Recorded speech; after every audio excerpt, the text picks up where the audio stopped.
Hey guys, welcome back to episode 2 of the Hemi swap install. So, well, first off, Kurt is back over here, and he's just finishing up the upper cross member, and then I've been working on the engine and T56. I haven't been filming like a whole ton just because I am like super pressed for time. I'm basically a hair over a month away from needing to be on the road, so it's just been like jamming on this thing. But I'll show you what we've got going on so far. Yo dudes, real quick before this video starts, I'm coming to you from like a month and a half in the future. So there was a whole bunch of stuff that didn't get filmed. I lost a bunch of footage, so I had to make other videos like the Viper and Gen 3 Hemi video, like one of like the last couple videos I posted. Yeah, I tried to film that during like this video, and then it got lost or something happened. I don't know. But anyway, this is gonna be basically like a hodgepodge of freaking videos that I have recorded throughout the weeks going in like another month and a half. I've already missed Power Tour. I couldn't do it. My grandfather passed away, unfortunately, so you know, we had to deal with that. But the plan is still for Holly Mo Party. As of right now, I won't tell you everything that I've got going on with the car, but it's freaking cool. But enjoy the video.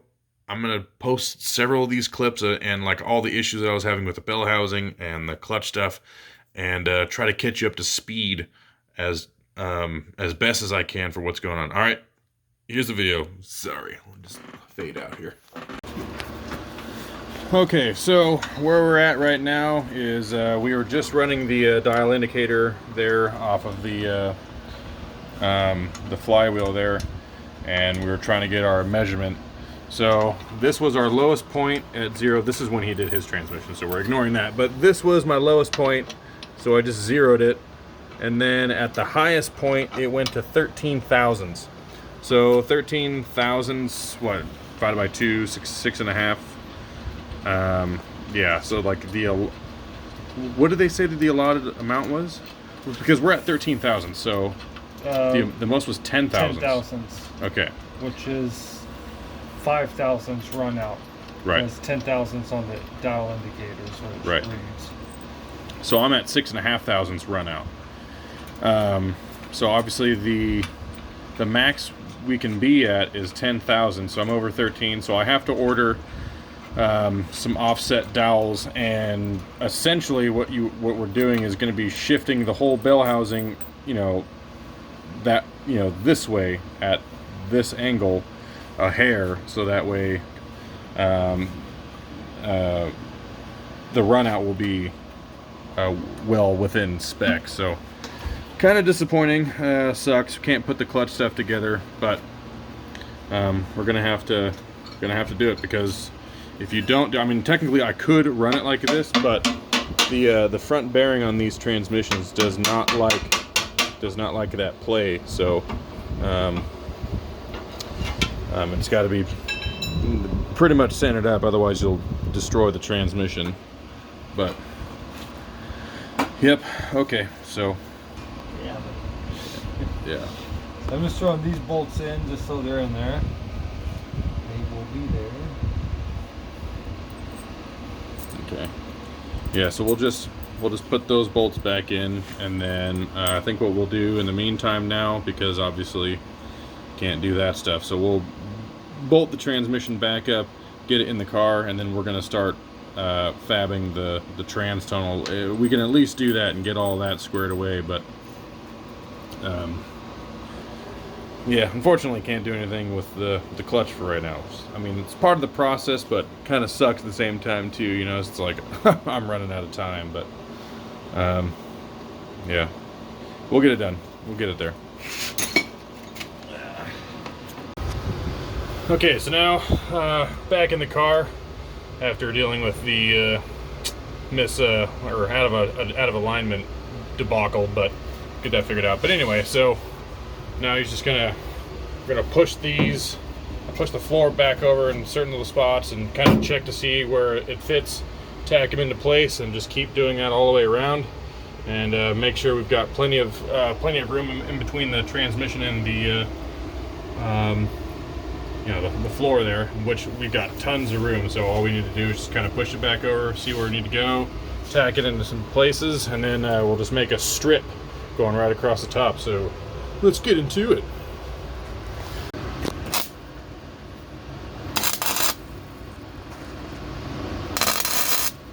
Okay, so what he's doing is, because this part of the floor is that part of the floor is pretty straight in a line, but obviously we still need to curve this over. So he's just tacking this in place, and then just gonna bend that over to where it needs to go. And obviously that tack won't move that floor anywhere, so we're just gonna push it back over and then tack it on the top and continue up the floor pan there.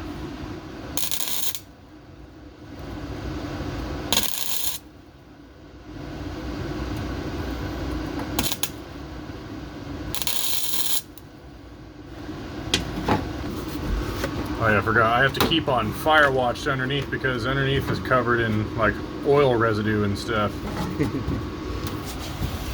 I'm just gonna have to go pretty wide up to this point, and then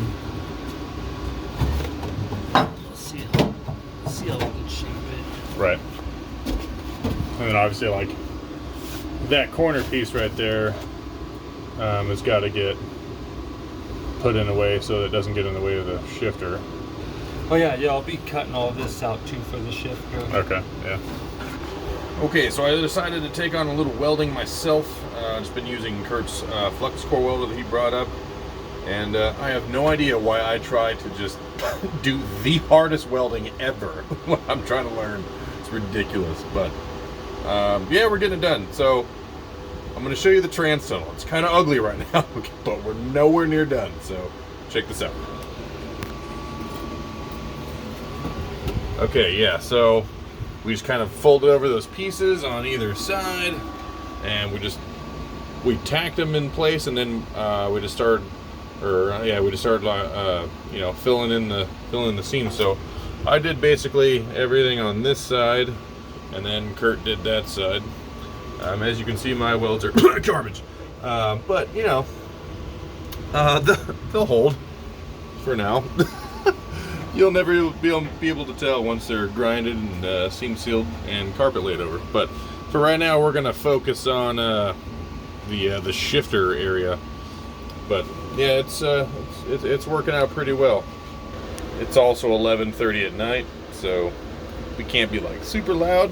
But at the same time, I don't give a crap, because gotta get it done, man. But here we go.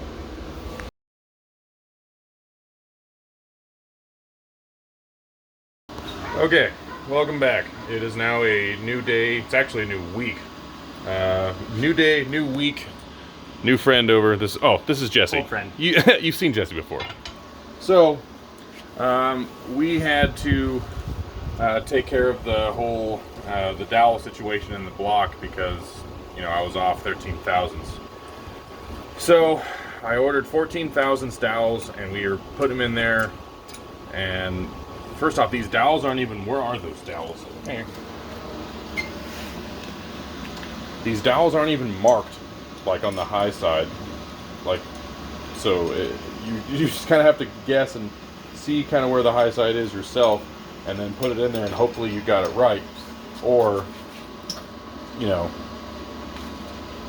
I think there's other offset dowels you can get from other companies that have them marked, but I just got mine from Summit, and I guess they would be okay, but anyway, so what we were having a problem with was we were running the little dial indicator here again around this plate, and it was just throwing off like crazy numbers. It was like 25 thousandths or something like that off. It was just, you know, it was going way higher. So in our frustration of trying to put those in and out like a bajillion freaking times, we just put the factory ones back in. And I guess from just putting the factory ones back in, and I guess in a different location, put the bell housing on with the little dial indicator, ran it around like 2 or 3 times, and every single time it was within 10 thousandths of an inch. So like the first time it was like 9,000, and then we pulled the bell housing off. Actually, these dowels aren't like super snug in there anymore, just because I think the other ones kind of hollowed them out or wallowed them out just like a hair. But anyway, so we just pushed these back in again, and then put the bell housing back on, and then re-ran the dial indicator again to check the run out. And this time it was only 7.5 thousandths out, and then we ran that twice just to freaking verify and make sure. And it is. And I'm I'm frustrated, I'm tired, and I'm kind of running out of time. So I'm just gonna call that good.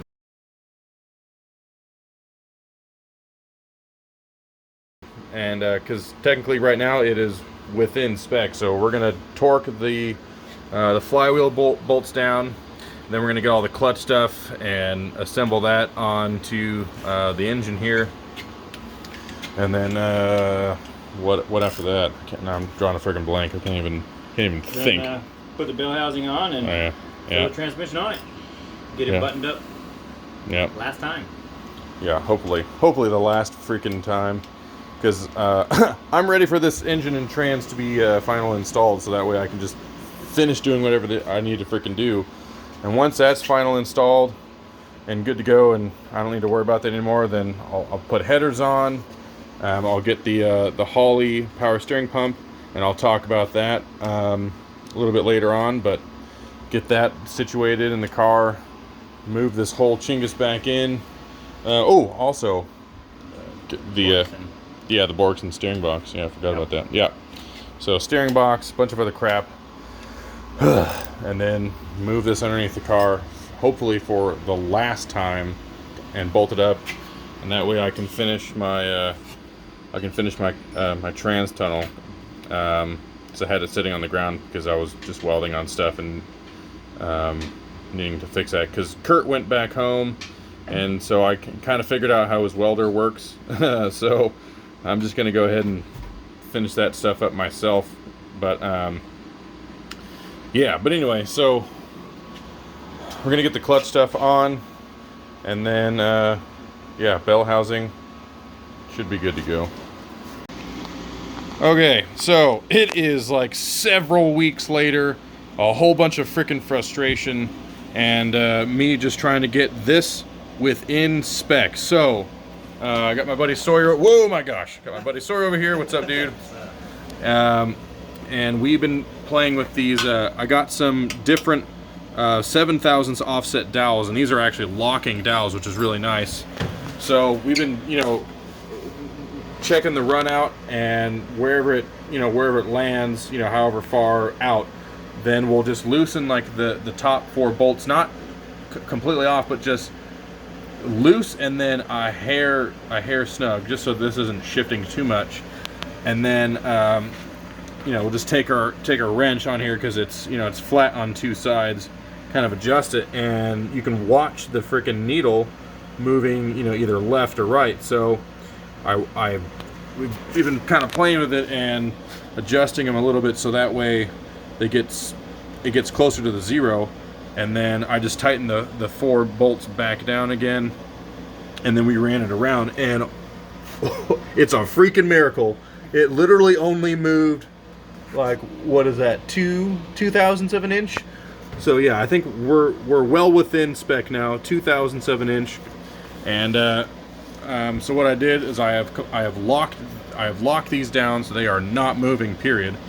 So now I'm going to take the bell housing off, I'm going to put it back on, tighten it up, and then recheck it again. And if I'm within spec, freaking awesome. Like, I am not pulling those dowels out ever again. Like that, ever. Like this garbage is just, it's staying just like this. Okay, so let's just cut to pulling this bell housing off, and then we're gonna put it back on. So hang on. Okay, so took the bell housing off, bolted it back on tight, and now it is zeroed. So yeah, go ahead, man. All right, so far so good. It's only gone 1 thousandths of an inch, 2 thousandths. Yeah, 2,000 so far.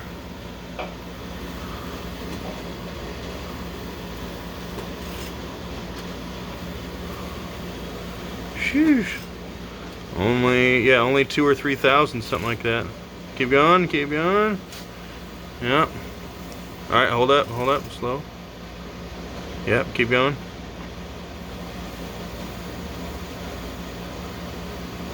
Okay. Now let off. Okay, this should be like, that should be actually like 0. Okay, I think we're well within spec. Yeah, freaking ridiculous. Yeah, it's within 10,000ths of an inch. That's fine. You know, the dial indicator is, you know, it's probably not going to be perfect or whatever, but They got what, 7,000 to play with? Huh? And 7,000 to play with? 10,000ths. Yeah. Way within spec. Yeah, it only moved like, Even if that's off a couple of thousands. yeah, that's way good right there. So, all right, now that is finally freaking squared up, as good as it's going to get, well within spec. Now I can start assembling all the clutch stuff. And then once the clutch stuff is assembled, then I got to do some measuring for the hydraulic throwout bearing so that you can know how much, basically you do all the measuring because you got to shim it. Because when you let the clutch pedal out all the way, you have to make sure that hydraulic clutch is, that the throwout bearing is all the way released, essentially. Yeah. So, but anyway, so that would be the next step, aside from cleaning up the the frickin' flywheel and then bolting on all the clutch stuff. Frickin' awesome. All right. Anyway, let's move on. Okay, it is now the next day. I got the flex plate and the clutch plate mounted in there, and looking pretty freaking sweet. So now me and Chico here, we're getting the bell housing bolted on, and this is going to be final assembly of the bell housing, freaking finally. But now what the next goal we need to do is the hydraulic throwout bearing from American Powertrain. You have to do a bunch of measuring from like the top of these teeth, you know, out, because you have to have an air gap. Otherwise, when you push the clutch in, it won't be, it won't shift right. So you have to have an air gap, and I think it's anywhere from 100 to 150 thousandths of an inch. So you have to shim it, and each one of those shims, I believe, is 90 thousandths of an inch. So again, we're gonna get that squared away, but we're gonna get the bell housing final assembled. I got the other bolts I'm gonna run around on the bottom, and yeah, man, it's freaking finally coming together. Pretty freaking sweet.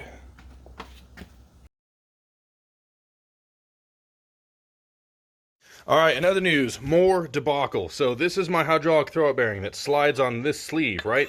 This sleeve sits down here, obviously the throwout bearing's here, and when you hit the clutch, the hydraulic throwout bearing comes out, and it's supposed to press up against these fingers, and it's supposed to be sitting neutral within 100 to 150 thousandths of an inch. Well, because this sits so far back in the trans, being a Viper, just the way it was designed, it's too far away from the fingers. I don't have enough shims to get me there. So I had to order these 1/2-inch spacers that go behind this guy.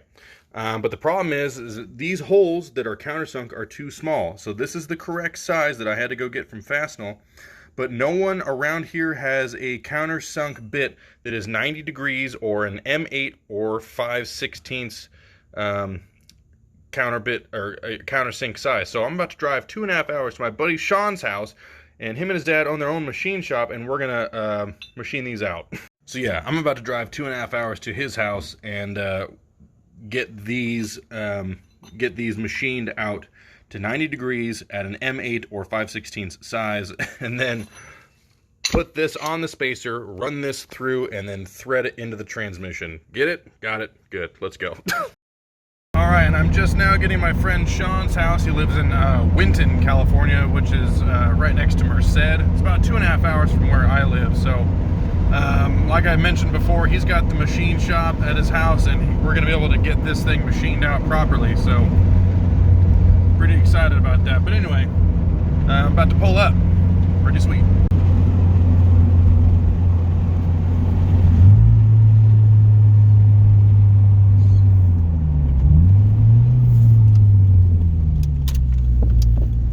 Love this freaking driveway. It's so cool.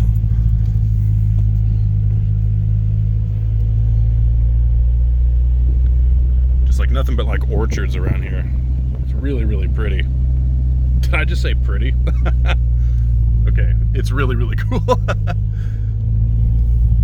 All right, so pulling up to the shop now. That's my buddy Sean's house. Well, that's his dad's house, and that's where my buddy Sean lives. And here is the shop. All right.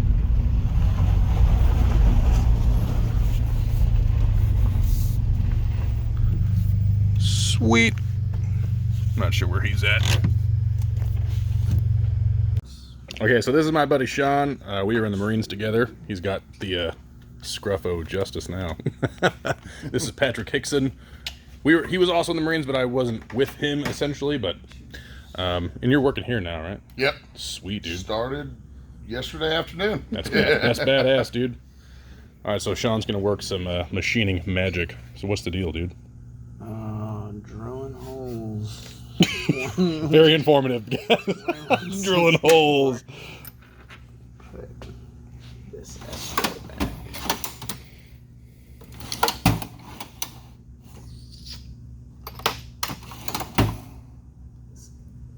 Machine work's pretty boring, so. Should be an educator, Sean. Feel like you could really light the imagination of everyone in the room. So this is a Bridgeport, a manual mill. It's a mess. It's typically more of a bench than actually gets used, just because in today's day and age we use CNC for so much of our stuff. So very rarely. Yeah, check out all this craziness. We got a big ass water jet over here. Is that A lathe, we have, Mazak lathe, Mazak mill. We've got some mills and some broaching machines in the other bay over there. That's so cool. And again, it's all a mess because, Dude. well, my life's a mess. So, but yeah, This is the. not that fancy. There's a fourth axis on that table if you want to show them what the fourth axis looks like. This is the home of Connor Manufacturing. And yes, he does have no, not a YouTube. You have an Instagram. Mm-hmm. Which I will link right there.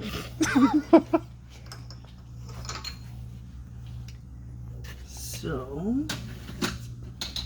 this would be called a drill chuck. And so, in a case like this where we're just gonna drill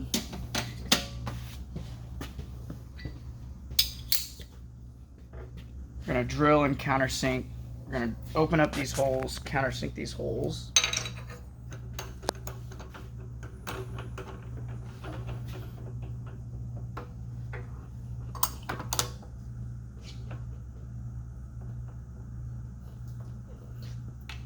We're gonna have a bunch of keyboard machinists telling you how I did it wrong or something. Keyboard machinist. I don't think there's very many machinists that watch my channel, but They're like, I touched a Bridgeport in high school and he's doing it wrong. No, most machinists are actually pretty cool dudes that are helpful and informative and want kids to learn the trade. So we'll just warm up the spindle here.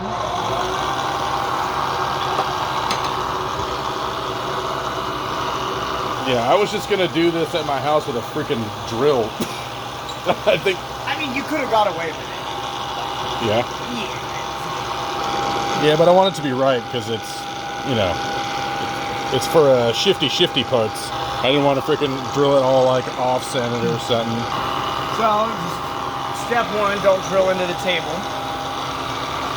Yeah, that'd be bad.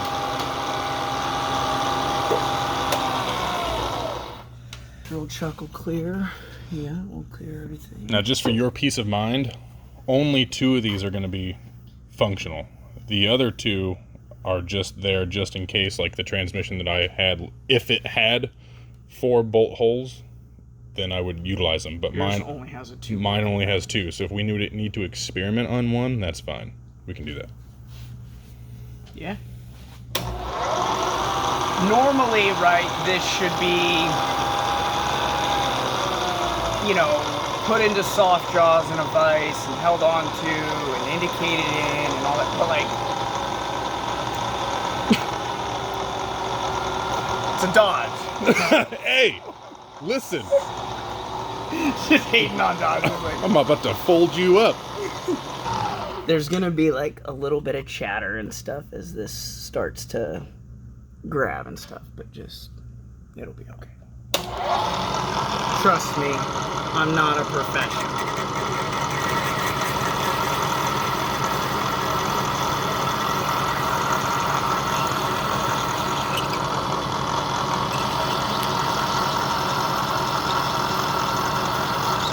So historically, if you have a drilled hole, a drill, holding it by hand here, right? What that drill does is the drill wants to follow the pre-existing hole. And because I don't have it clamped down in a vise and it can move, it's going to find the hole and then drill it. Oh, okay. So that's why we So it kind of like centers itself, essentially. we can get away with it here in this this situation, right? Because see, it just kind of, we locate on that taper, we find it, I lightly hold it. You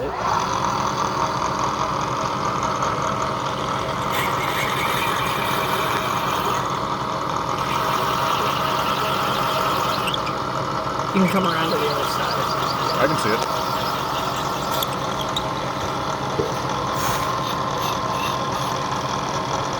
So here, I'll kind of show you, it might bounce a little bit, but you'll see that it finds,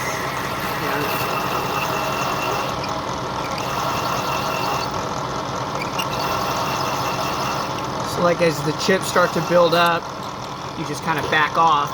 Yeah. And that breaks the chip, right? Called breaking the chip. Okay. Yeah. Not rocket science. I kind of show you the type of fit you have, right? It's, oh, sweet. It's yeah. not like super loosey-goosey, but again, No, that's perfect. Everything needs a tolerance. Everything needs space. And we're gonna go with a 82 degree. 90. A 90 degree countersink. Oh my gosh. And you have different types of countersinks, and that's like a whole, you can go down a whole rabbit hole with all that. I'll just bash my elbow on that, it's fine. No.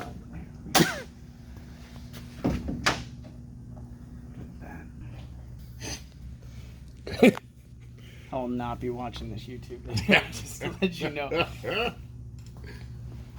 So, just to kind of verify, right, 92 degree countersink. I could show you just for fun since we're here. Did you say 92? Or 90. Oh my gosh. It's been a long day. It's been a long day. Here, I machine things. So here you can see that it's not in this, it's 82 because it's obviously, you know, you have play in there. Sure. Right. So, Welding and Ford, those are the two different types of countersinks. And historically, this style is always going to be 90 degrees. Okay. As a rule of thumb, there's exceptions there. And just to verify, because I know you're tired, Princess, you do have a 90 degree countersink, right? 90 degrees. This guy. Bro, it doesn't. Bro. It's worth verifying.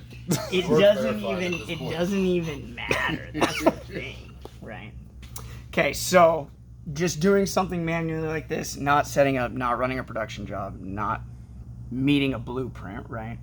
Again, we're gonna just kind of center it on the hole, and as we come up to it, It'll kind of like center it's itself. gonna center it, right? And then, so another thing to do here, if you want to get not fancy, but the diameter, right? 6'2", 6'2", So we'll grab a gauge pin, and realistically, we're gonna be in this. We're probably gonna go bigger, but we'll start smaller, right? Because we can always take more material. We can't put it back on. Right. And you have a stop here on the quill, here in your Z-axis. Right here. Oh, nice. And then we can also adjust the table. So we can adjust either one of these to start changing our depth. Once we reach that depth, we can go through and do the other 4 holes. And we're going to be at the same depth on all of them. We're up when we are not flush. Right. So this is in no way, shape, or form going to get us there, but all we did was rub. Oh, you know what? This countersink is too big. Oh, why are we rubbing?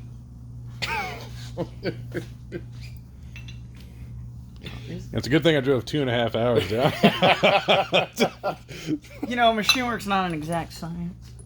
I'm gonna feel like People Should be able to get this. machining is a pretty precise science. Yeah, I was just gonna say, wait a minute, what? I think that's why they call it that. It's Actually, like, don't you do work for like Nestle and NASA and stuff like that?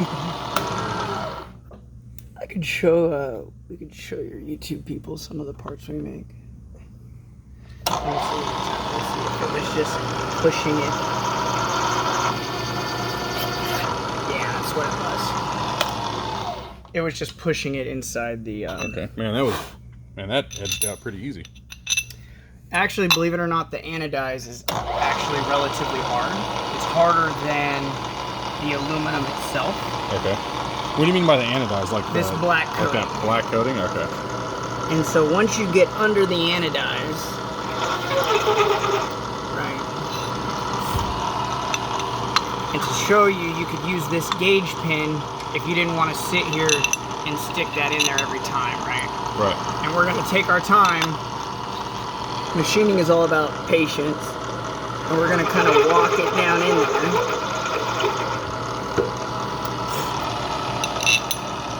I better not get any of your freaking Dodge friends calling me asking me to do dumb stuff to their cars. This is where I kill him. Sorry, guys. Have a good one. That cute little thing? Damn. Stay strapped or get clapped. Oh my gosh. George Washington said that. George Washington said, "Stay strapped or get clapped." Check it out. It's a quote on the internet. No, I'm not saying I don't believe you. I'm just. I hope. It's such an old quote. You know I what hope he did. You know I what I hope mean? he did. I really hope it. So here, from 50 to 60, these are all. Every single line is 1/1000th of an inch. Okay.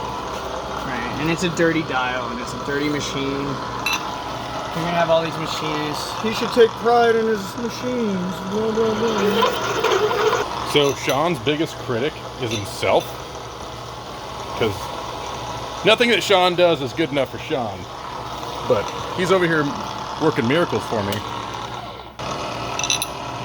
And like I said, you're gonna want, like, right now you can do like so. You're gonna want it flush, right?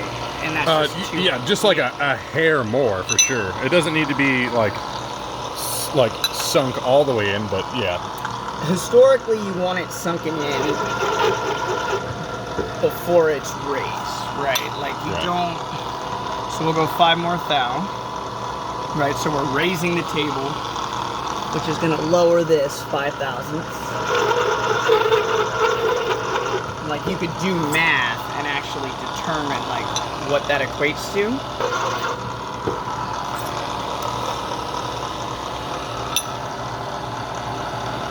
So we're still raised.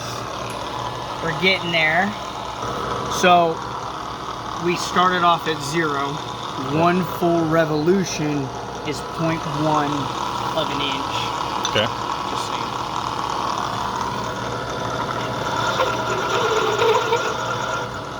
On the screen. Oh, hold on. It's getting, so close. It's still raised. Yeah, but barely. Historically, you want it. Just like you can't feel anything. You want it under, right? So just using some digital calipers real quick. And again, this isn't super precise, right? This is just quality of dodge type kind of work. You know, you're 20 thousandths above the surface. So that's a really good thing you don't do parts for Dodge.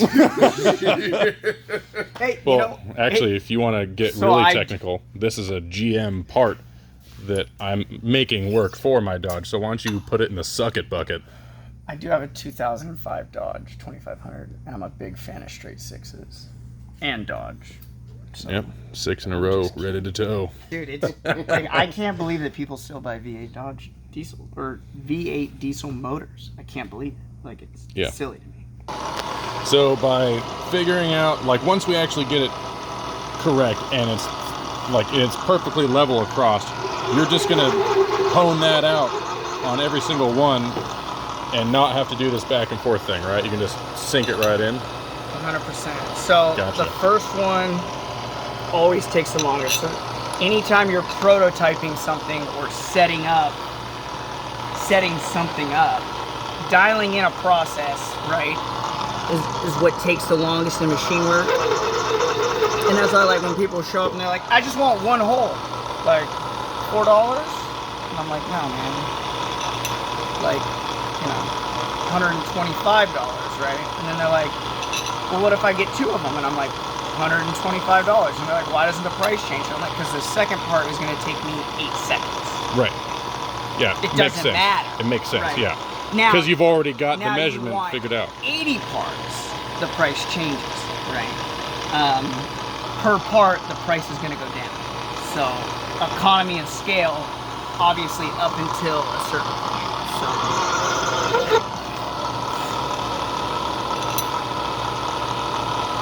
So much better. Oh yeah, look at that. Dude, that is... You historically, when something's been anodized and you're modifying it, you'll see that ring around it because there's an inherent height from here to here. Right. That's why, even though this diameter was a 621, and I had mentioned how we would ultimately end up being bigger, it's to account for that, right? Gotcha. Okay. So, you know, you start getting in that 625 world and larger. Again, we're splitting hairs here. It probably doesn't matter. As long as you say that nothing is going to touch this surface, right? Where does you said the bearing stops So here? the hydraulic throw bearing, it probably comes out like mid bolt, but because there's going to be shims underneath here, it's probably not going to make contact with this. But the reason why you have to countersink it is because a regular bolt head would be up way too high. In case if you only have to run one shim, like you could never run a regular bolt because it would hit the throw bearing.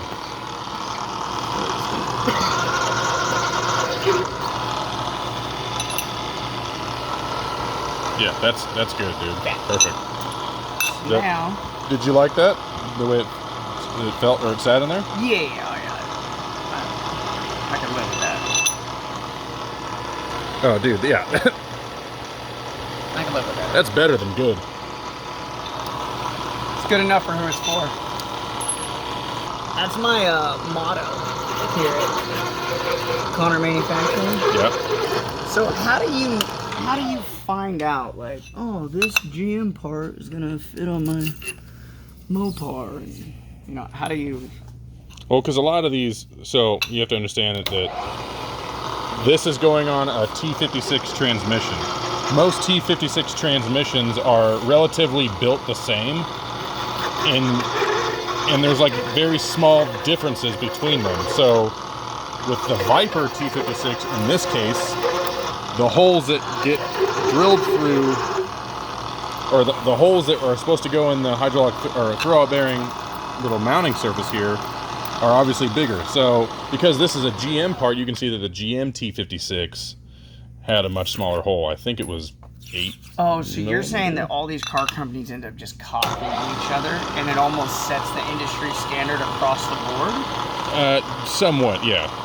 So watch, you'll see it smoke a little bit on this first thing, and that's it cutting through that anodize, and that's the hardest part of the cut. You kind of see that powder? Yep. And then once you get under it, you know, you can move. It cuts a lot better. I don't want to rub chips on your anodized finish, even though nobody's going to see it. But I'll know it's there, and I'll be pissed. I remember when that chip dragged across my anodized surface. I know, I'm gonna be like interviewed one day, just like checking out the awesomeness that is my Hemi swapped Coronet, and they're like, is there anything you're unhappy with? I mean, honestly, I love the whole car. There's nothing wrong with it, except for my that shitbag friend of mine. Connor Manufacturing did. Put a small scratch. I don't ever recommend anybody go to that guy. On my anodized finish. Hydraulic throw-out bearing mounting majig. I don't even know what that thing is called. That's all she wrote, huh? Look at that. Flush.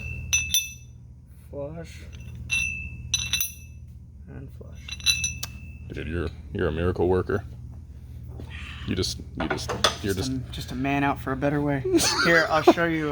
Just a gun-toting, freedom-loving hippie.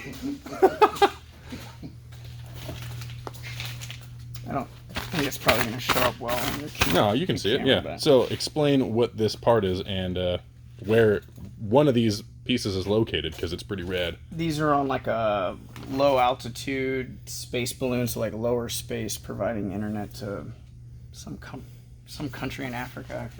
I forget. Really? Yeah. That's pretty rad. So a part that you made here in Winton, California is floating around in the spaces. Rednecks making parts for space, man. It's a scary world. Scary. It's a scary world because it comes from Coronet manufacturers. Right. Somebody's looking up at that balloon like, is there a scratch on that anodize? I don't even want this internet, man. I don't even want that Fix your internet. countersink. Get the chips out of there. Take pride in your work. That's really the. But anyway, that should do it for you. Thank you, Sean. Appreciate it, dude. Well, Yep. not a problem. I'm gonna do that time lapse thing. Now you're back in your. Anyway. No. This is how you get back to the garage, right? 3, 2, 1. Home. So anyway, yeah, it's I don't know, 7:30 in the morning. I've just pulled an all-nighter because I just got too much stuff to get done, and I kind of didn't really get a whole lot done, you know, traveling down to Sean's house. But I do want to thank him again for helping me out. Like, that was really, really cool. He didn't have to do that. Yeah, like I said, he runs like a legit machine shop business out of his house. Yeah, super cool. Thank you, Sean, for doing that. All I got to do next is check the engine and trans in the car and start getting some stuff hooked up. I'm pretty sure I got everything good to go, but there is that chance. But anyway, let's go.